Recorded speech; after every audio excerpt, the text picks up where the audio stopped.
o quieren o pronto les gustaría tener en su jardín un rosal. Es el momento adecuado para plantar los rosales. Buenos días. Muy buenas, Julia. ¿Cómo Encantado estás? de estar con vosotros. Bienvenido, como Ángela siempre. Bodemina. Y hoy queremos, Julia, ¿Cultivo de rosales? hoy queremos rendir un homenaje a la flor de las flores, que es la rosa. Entonces es una flor muy apreciada aquí en Castilla-La Mancha, en todo el mundo, y queremos hoy explicar un poco cómo es el cultivo de esos rosales y qué tipo de rosal tenemos que elegir según las características del rosal. Exactamente, porque a cada una de las zonas le corresponde un tipo de rosal u otro, y también tenemos que valorar cómo hay que plantarlo, todas esas cosas que nos cuenta siempre Ángel tan interesantes. En primer lugar, ¿vamos a clasificarlos, Ángel? Vamos a clasificar los rosales. En primer lugar, Julia, decirte que el rosal es una planta muy rústica, que con una serie de cuidados podemos tener nuestro rosal perfecto. Los podemos dividir, Julia, en tres grupos. Los primeros, los híbridos de té, ¿vale? ¿Qué son los híbridos de té? Pues mira, los híbridos de té son todos los rosales... Mira, vamos a coger este mejor. Los híbridos de té son todos los que nos encontramos con una flor grande, perfumada, ¿vale? Pero ¿qué ocurre con este rosal, Julia? Que valoramos la rosa grande, perfumada, pero en floración se nos queda un poco escaso. ¿Sí? Es decir, nos echa una floración muy abundante, quizá luego cortándole un poco la rosa pasada nos vuelva a echar otra flor, pero se nos queda parado de flor. Este es el grupo más numeroso, los híbridos de té, Julia. Después de los híbridos de té pasamos a los floribunda o poliantas, que sería algo así, ¿vale? Son rosales que se agrupan, tienen los tallos más cortos y se agrupan en ramillete. Tenemos una floración más prolongada que los híbridos de té. Muy bien. Ahí lo que tenemos que valorar, Julia, es si queremos rosas perfumadas grandes o valoramos más dejar eso al lado y unas floraciones más continuas, ¿vale? Y tenemos otro grupo que es los paisajísticos, ¿vale? Como por ejemplo, a ver que no se nos caiga por aquí. ¿Te ayudo? Sí, mira. El paisajístico, por ejemplo, sería este rosal, ¿vale? O cubresuelos. Los rosales paisajísticos, Julia, los recomiendo, porque son rosales... Son los que más adaptan a nuestro terreno. Son rosales que nos dan floraciones de menor calidad, lógicamente. ¿Qué quiere decir pero, de menor calidad? De menor calidad hablamos, no es la rosa grande, la rosa esa preciosa, pétalos grande, apretados, sí, perfumado, a mí es la que me etcétera. gusta, la grande. Sí, pero ahí lo que tenemos que valorar, delicada. ahí lo que tenemos que valorar es eso, Julia. Si queremos ese tipo de rosal o queremos un rosal más resistente, más rústico, que quizá a ti te van a venir bien, a mí porque son rústico. rosales de bajo mantenimiento. Sí. Además hay que decir, Julia, que todos los rosales tienen una característica que se autolimpian.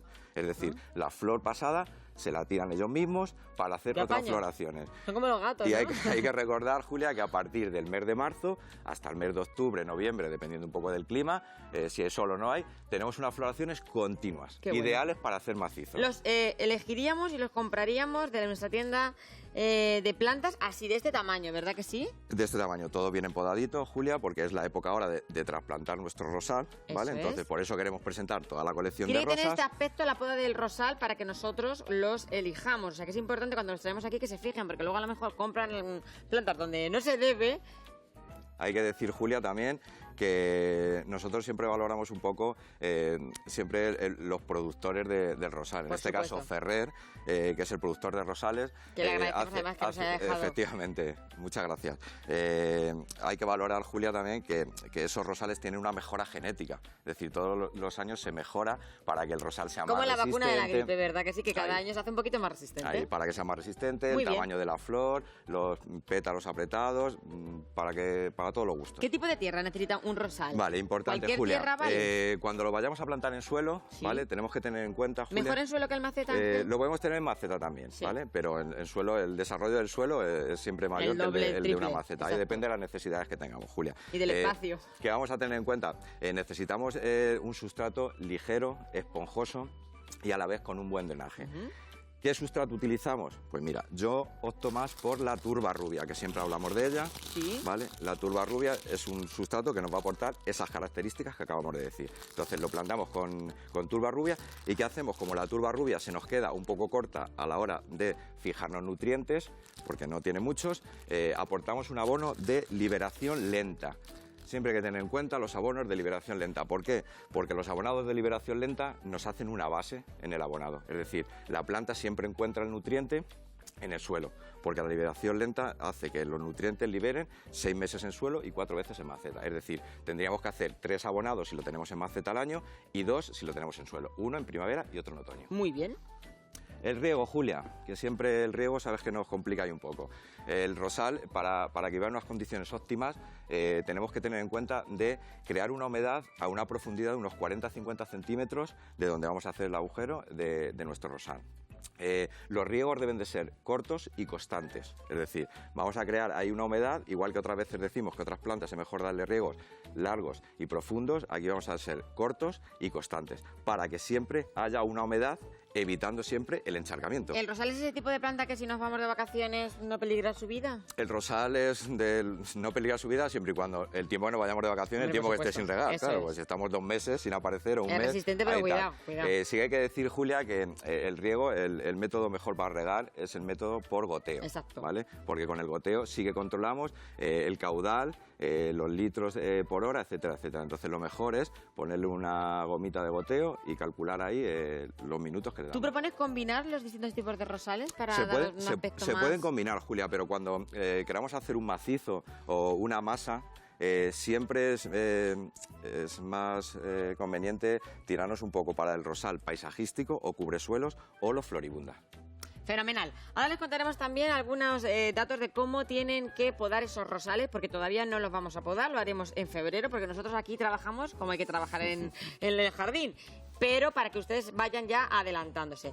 Mientras tanto, Ángel, ¿te parece que vayamos contestando a nuestros espectadores? Julia. Pues en primer lugar tenemos una foto que nos envía una espectadora que se llama Pepa. Tengo un tronco de Brasil y se están poniendo las hojas amarillas y las puntas secas. ¿Qué puede hacer? Dice nuestra amiga Pepa. Vale, ahí, Julia, tenemos que valorar varias cosas. Lo primero, el amarillo puede venir provocado por un exceso de agua. La hoja, si nos damos cuenta, nos manifiesta un amarillo, pero el centro de la hoja se nos queda verde. Por lo tanto, habría que aplicar quelator de hierro, ¿vale? Hacer el abonado y controlar el agua de riego. Y las puntas, si se nos ponen marrones, Julia, ahí probablemente nos esté pidiendo algo más de humedad ambiental. Manuel nos escribe desde Quismondo. Qué buena la morcilla de Quismondo, no sé si las has probado. Sí, no las he probado, pero seguro que Ella están buenas. nos pregunta nuestro amigo Manuel, ¿cuándo poda su limonero? Vale, pues el limonero, Julia, vamos a esperar de cara a primavera, valorando un poco el tiempo, cuando el tiempo esté más estable, porque ya hemos recordado que todos los cítricos son sensibles al frío. Entonces, si le hacemos un corte, es como una herida abierta, que por ahí entra el frío y nos joroba el cítrico. Pues nada, hay que esperar un poquito, Manuel. Más preguntas que nos mandan nuestros espectadores. Nos escriben desde Almorós y nos dicen que le regalaron una orquídea y resulta que después de tenerla como empaño ha perdido las flores. Vale, siempre, Julia, recordamos que cuando cambiamos una planta o adquirimos una planta y nos la llevamos a casa, siempre hay un estrés ahí del cambio, claro, que eso influye luego en que nos aborte la floración. Entonces hay que esperar, Julia, seguir abonando para que forme otra vez botones y hacer otra floración. Muy bien. Más preguntas que nos llegan. Juan nos llama desde Ciudad Real y lo que le pasa a nuestro amigo Juan es que no sabe si se come un melocotón y coge el hueso y lo siembra en la tierra, ¿le crece un melocotonero? Sí, Julia. Sí, lo único que... ¿Y se come 7 melocotones y 7 melocotoneros? 7. Lo único que hay que valorar, Julia, es que cuando plantamos un frutal de hueso, tarda más tiempo en hacernos la floración y el fruto, y a la vez los frutales, como por ejemplo los rosales, se injertan sobre un patrón para hacer una mejora de ese fruto. Adecuado, efectivamente, exacto. Siempre hay que buscar un patrón para injertarle. Seguramente que le salga, pero tiene que tener en cuenta... La verdad que ilusión te da, te comes tu melocotón y luego tu melocotonero. La verdad que sí. Yo me he comido mucha fruta cuando vivía en el pueblo y no creció ningún frutal. No tuve suerte. Antonio, dice, ¿qué puede hacer? Dice Antonio.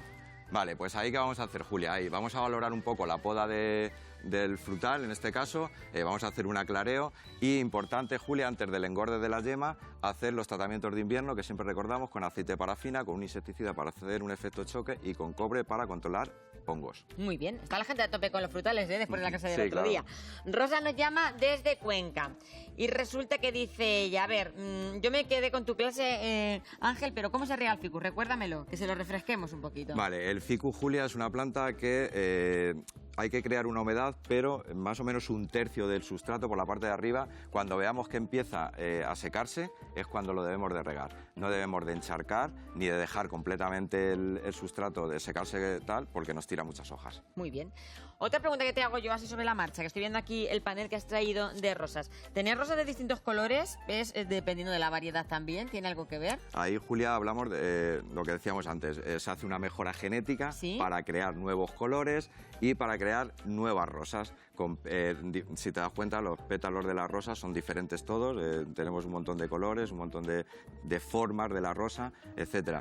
Si no encuentran ningún rosal de los que traemos, o no le gusta ninguno de los que traemos aquí, en Decogarden le podemos ofrecer por catálogo, traerle la rosa Por eso que también que quiera se usted. compran rosas por catálogo, es increíble. Sí, claro. Ya, ¿verdad? En el mundo de la jardinería cómo ha cambiado. Otra foto que nos mandan por WhatsApp. Tania nos pregunta, ¿cuándo puedo trasplantarlo? Vale, pues nos vamos a esperar un poco de cara a primavera, Julia, porque es una planta también delicada, entonces ya que estamos ahí con un pie casi en primavera, nos vamos a esperar y en el mes de marzo por ahí le hacemos un trasplante. Sotero nos escribe desde Carrión de Calatrava y nos pregunta que cómo se injertan unos nogales que tiene él. Vale, el nogal siempre lo hacemos en la parte baja, es decir, los cítricos, o sea, los frutales lo que hacemos es, hacemos un corte biselado, ¿vale? Y ahí metemos el injerto, con un patrón que sea resistente, claro, Un lógicamente. patrón resistente para tener. Además, luego los nogales, como te agarre. Siempre hay que tener una referencia, Julia, que el frutal para tener más éxito es pepita con pepita, hueso con hueso. Pepita con pepita, hueso, hueso con con hueso. hueso. Qué curioso. Nos pregunta nuestra amiga María, ¿se puede trasplantar un lilo en una maceta? Sí, claro. Sí, sí. claro. Además, estamos en época de hacerlo porque las siringas o los lilos... ¿Cuándo crezca? Lo puede hacer ya. Si la chiquitito. planta está totalmente enraizada, lo podemos pasar a una maceta mayor. Ahora es la época porque la siringa o los lilos van a empezar a florecer de cara a primavera. Mejor que cuando empiecen a florecer ya estén en su nuevo habitáculo. Muy bien, terminamos con más consejos sobre los rosales. Hemos hablado del suelo, hemos hablado del tipo de tierra que vamos a necesitar, hemos hablado del riego, pero nos falta algo importante. Nos falta importante la poda. La también, poda, para ¿vale? que ustedes, unas nociones básicas, porque el próximo febrero, el mes de febrero, ya empezaremos con la poda real del rosal. Vale, la poda, Julia. Recordar siempre que en la época de más frío Sí. valoramos un poco de podar en el invierno, pero siempre hay que valorar que aquí en nuestra zona, en la zona centro, con el frío nos vamos a retrasar más de cara a febrero. Muy ¿vale? bien. Sobre el 15 de febrero, depende cómo veamos Será más o menos el tiempo, la fecha. pero sobre el 15 de febrero por ahí podemos hacer nuestra poda. ¿Por qué? Porque es importante no eliminar los tallos, porque esos tallos llevan reservas. Y hoy también nos trae Ángel una propuesta musical, un concierto este viernes. ¿Se acuerdan aquella mujer que vino con nosotros a explicarnos cómo cantaban las plantas? Pues el viernes en el Paseo de Recadero lo pueden disfrutar a las 8 de la tarde, un concierto espectacular de las plantas. Ana también, antes de irnos, nos llama desde Yepes y resulta que ella tiene tiestos y dice, ¿de qué mejor? ¿De terracota o de plástico? Lo que es el recipiente. A ver, yo me inclino más por el barro, Yo también. Julia, porque el barro luego nos va a ayudar un poco cuando vengan los calores fuertes a retenernos un poco esa humedad y soportarnos mejor las altas temperaturas. Pues fenomenal. Gracias por traernos esa propuesta musical tan maravillosa y estos rosales. Gracias que a yo, vosotros, como tengas Julia. suerte de que me crezca, ya sabes, Ángel, todo lo que nos traes, Seguro que sí, siempre Julia. maravilloso. Continuamos en Estando Contigo.